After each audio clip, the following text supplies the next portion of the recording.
झूठा वचन दिया करारी।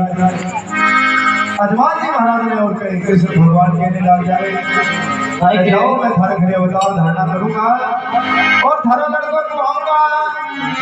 अजमान जी महाराज कहने लग जाओ हे बाप जी यहाँ मैंने काई खा पड़े हो आज हमारे घरे भगवान अवतार धारणा करके आया है कोई सेनानी बताओ।